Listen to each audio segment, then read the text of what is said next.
Hello students,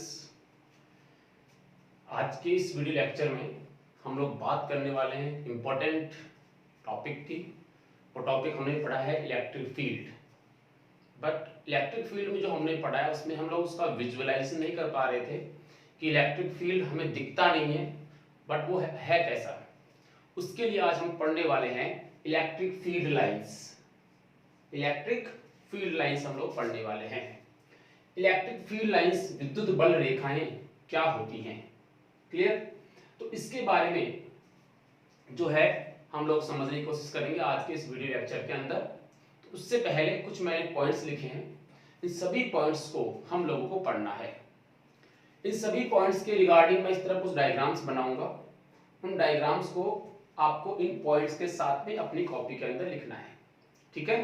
तो हम शुरू करते हैं। इलेक्ट्रिक फील्ड लाइंस क्या होती हैं। हम ये देखना चाहते हैं कि जो इलेक्ट्रिक फील्ड हमें दिखता नहीं है या दिखाई नहीं देता है, उसको अगर हम हमारी नोटबुक में या कॉपी के अंदर लिखें, बनाएं, तो कैसा बने। मींस उसका पिक्टोरियल रिप्रेजेंटेशन हम लोग बनाना चाहते हैं।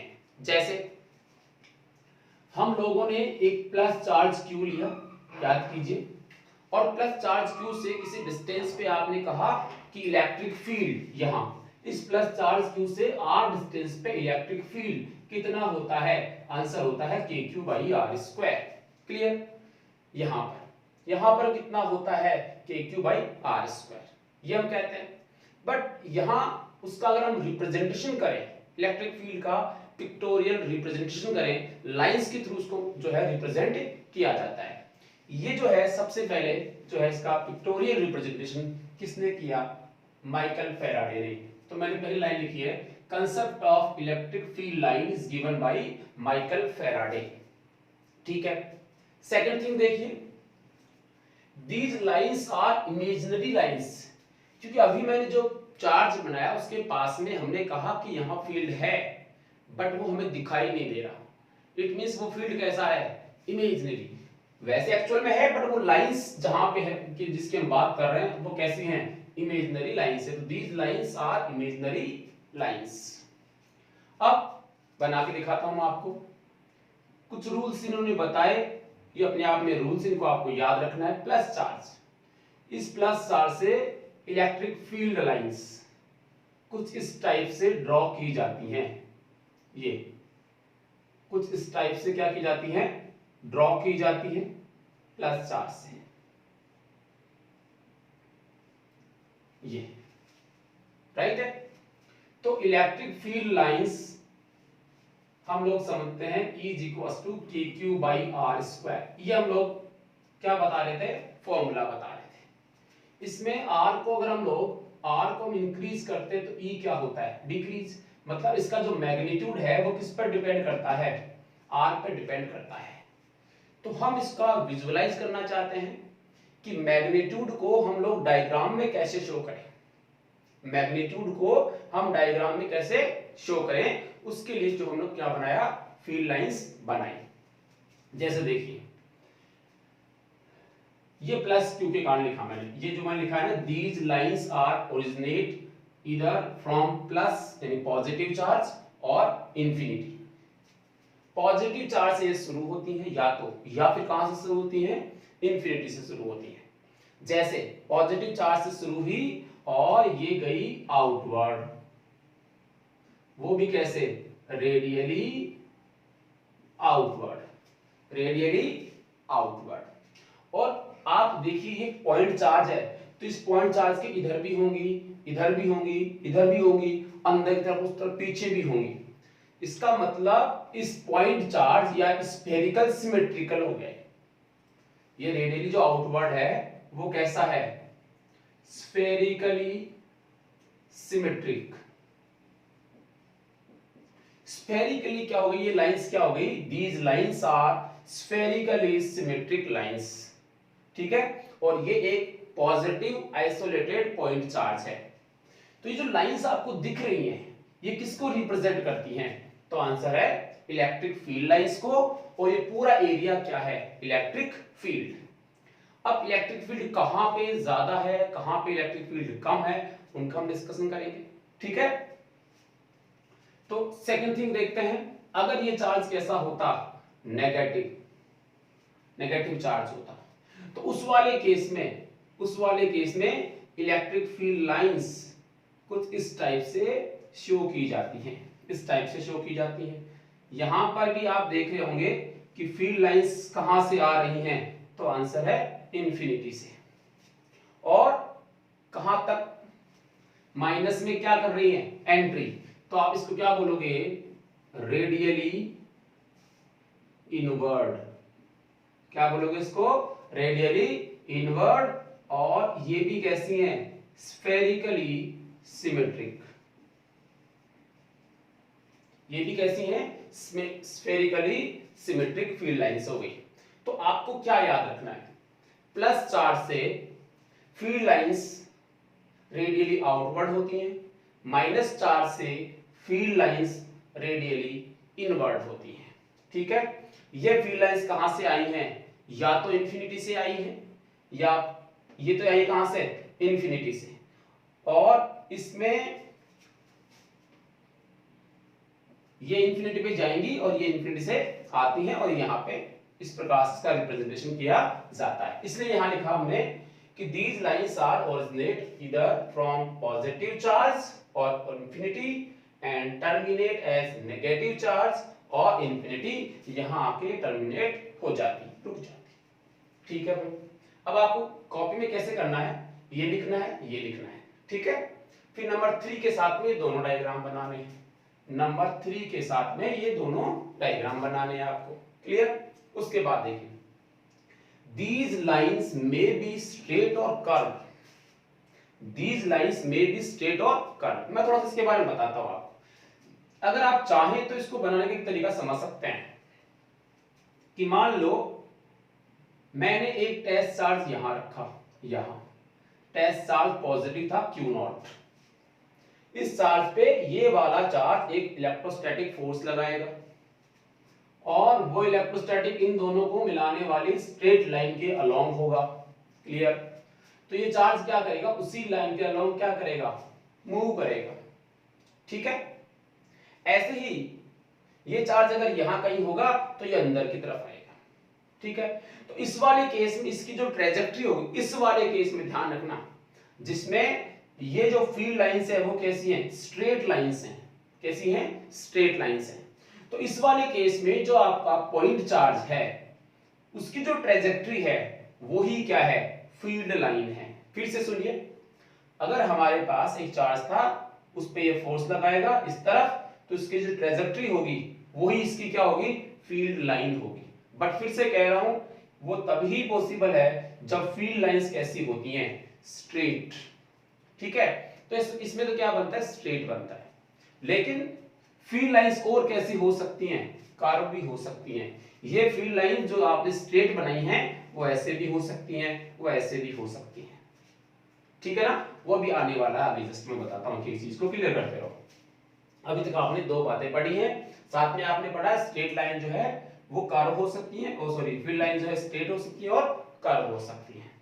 आगे देखिए, two field lines never intersect to each other because at intersect point there is the direction of electric field which is not possible at a given point। पहले मैं आपको बता देता हूं, फील्ड लाइन का कोई भी पॉइंट, फील्ड लाइन का कोई भी पॉइंट, ये इसको फील्ड लाइन बोल रहे हैं, इलेक्ट्रिक फील्ड लाइन, इसका कोई भी पॉइंट ये ले लिया हमने। इस पॉइंट पे अगर आप एक स्ट्रेट, इस पे टेंजेंट खींचते हो, स्पर्श रेखा खींचते हो, जैसे मैंने यहां पर एक टेंजेंट खींचा, ये मैंने इस पे एक टेंजेंट खींचा, right.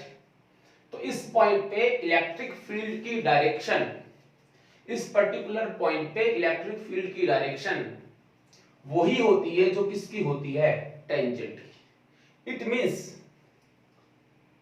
Tangent at any point on the electric field line, tangent at any point on the line represents direction of the electric field। Mean ये हुआ कि अगर मैं यहां की बात करूं तो यहां इलेक्ट्रिक फील्ड डायरेक्शन कैसी है, ये वाली। अगर मैं यहां की बात करूं तो यहां इलेक्ट्रिक फील्ड डायरेक्शन कौन सी है, ये वाली, राइट। तो इलेक्ट्रिक फील्ड की डायरेक्शन को कैसे शो किया जाएगा? तो आंसर है इलेक्ट्रिक फील्ड लाइन की किसी भी पॉइंट पे अगर आप एक टेंजेंट खींचते हो तो उस पॉइंट पे क्योंकि हम देख रहे हैं यहां इस डायरेक्शन में है, यहां इस डायरेक्शन में है, यहां इस डायरेक्शन में, हर जगह पे आपको अलग अलग डायरेक्शन मिलेगी किसकी? इलेक्ट्रिक फील्ड की। तो उस पर्टिकुलर पॉइंट पे इलेक्ट्रिक फील्ड की जो डायरेक्शन होगी वो कौन सी होगी? जो टेंजेंट की होगी। अब आप सोचिए, तो मैंने ये भी लिख रखा है यहाँ पे कि tangent at any point on field line represents the direction of electric field. ठीक है, अब अगर ऐसा है कि फील्ड लाइन के किसी भी पॉइंट पे खींची गई टेंजेंट उस पॉइंट पर इलेक्ट्रिक फील्ड की डायरेक्शन को शो करता है, अगर ऐसा है तो कभी भी दो फील्ड लाइन एक दूसरे को इंटरसेक्ट नहीं कर सकती। व्हाई? देखिए, सपोज एक फील्ड लाइन ऐसे है, ये क्या है? फील्ड लाइन है, कर्व शेप में भी हो सकती है। एक फील्ड लाइन मान लो ऐसे है ये, और मान लो यहां इंटरसेक्ट करती है, मुझे पता है नहीं करती है, बट मान लो कि यहां क्या करती है? इंटरसेक्ट करती है। तो according to this phenomena, this law, इस पॉइंट पे अगर हम लोग टेंजेंट खींचे तो कितने आएंगे? 2। एक टेंजेंट आएगा आपका ये वाला, और एक टेंजेंट आपका आएगा ये वाला। So this tangent given the direction of electric field is this point and this tangent is also given a direction of electric fields. So ये दोनों E1 और E2 दो इलेक्ट्रिक फील्ड हो गए एक ही पॉइंट पे, जिनकी डायरेक्शन क्या है? डिफरेंट। तो एक पॉइंट पे दो डायरेक्शन जो है पॉसिबल नहीं है, इसलिए हमने कहा कि ये पॉसिबल नहीं है। Clear? So two field lines never intersect to each other. अगर इंटरसेक्ट करती हैं तो दो लाइन आती है जो पॉसिबल नहीं। Other because at intersect point there is two direction of electric field which is not possible. Very important thing, कभी भी दो फील्ड लाइंस एक दूसरे को इंटरसेक्ट नहीं कर सकती। उसका रीजन भी मैंने बता दिया, अगर इंटरसेक्ट करती तो उस पर्टिकुलर पॉइंट पे आपको डायरेक्शन कितनी मिलती? 2 मिलती, और वो पॉसिबल नहीं है। क्लियर? तो ये वाला डायग्राम आपको किसके साथ बनाना है? फिफ्थ के साथ। Clear? Okay. These lines never form close loop. देखिए, पॉजिटिव से स्टार्ट होती हैं या फिर इन्फिनिटी से स्टार्ट होती है। जो इन्फिनिटी से स्टार्ट होती है वो नेगेटिव पे आके टर्मिनेट हो जाती है, जो पॉजिटिव से स्टार्ट होती है वो इन्फिनिटी पे जाके रुक जाती है। बट ये जो फील्ड लाइंस हैं वो कभी भी एक क्लोज लूप नहीं बनाती। क्लोज लूप का ये मतलब हुआ कि मान लो कि कोई फील्ड लाइन प्लस से चली और कहां आ गई? माइनस पे आ गई। ठीक है, तो क्या माइनस से चल के वापस प्लस पे आ रही है? अगर माइनस से चल के वापस प्लस पे आती है, पॉजिटिव पे आती है, तो हम कहते हैं it form A close loop. Otherwise हम नहीं कहेंगे। जैसे तुम लोगों ने मैग्नेट में पढ़ा है एन और एस, ठीक है, उनमें जो फील्ड लाइंस बनती हैं वो पूरी एक क्लोज लूप बनती है, जबकि इसमें क्लोज लूप नहीं बनती है, ये अपने आप में जो है ओपन ही होती है। तो these lines never form close loop, this property, देखिए ये इंपॉर्टेंट प्रॉपर्टी है। कैसे? हमने कहा कि फील्ड लाइन जो है वो एक क्लोज लूप नहीं बनाती है। मींस क्या हुआ? मींस ये हुआ कि मैं ऐसे बना दूं, ऐसे, ये ऐसे, ये ऐसे, ये ऐसे, या ये ऐसे, ये ऐसे और ये ऐसे, ऐसे मैं कुछ बना दूं और मैं कहूं कि ये इलेक्ट्रिक फील्ड लाइन है या फोर्स लाइन है, तो क्या मैं सही कह रहा हूं? तो आंसर है this is wrong, this is wrong. ऐसा पॉसिबल नहीं है, ये कभी भी ऐसा नहीं बनाती है। ठीक है, अब अगर ये ऐसा नहीं बनाती हैं, क्लोज लूप नहीं बनाती है, this property shows that nature of electrostatic field is conservative. इसीलिए इलेक्ट्रोस्टैटिक फील्ड जो है वो कैसा होता है?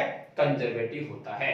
क्योंकि कंजर्वेटिव फील्ड में हम लोगों ने 11th क्लास में क्या पढ़ा है? Work done in A close loop is 0। Work done in A close loop is 0, और वो यहां होता है। ठीक है, तो यहां से आपको ये याद रखना है कि these lines never form closed loop. This property show that nature of electrostatic field is conservative. Clear होगी बात? तो अभी तक हमने क्या क्या देख लिया है, प्लस से बाहर, माइनस से अंदर की तरफ। दूसरा, इस पे किसी भी पॉइंट पे जो हम टेंजेंट खींचते हैं वो किसकी डायरेक्शन को शो करता है, इलेक्ट्रिक फील्ड की डायरेक्शन को शो करता है।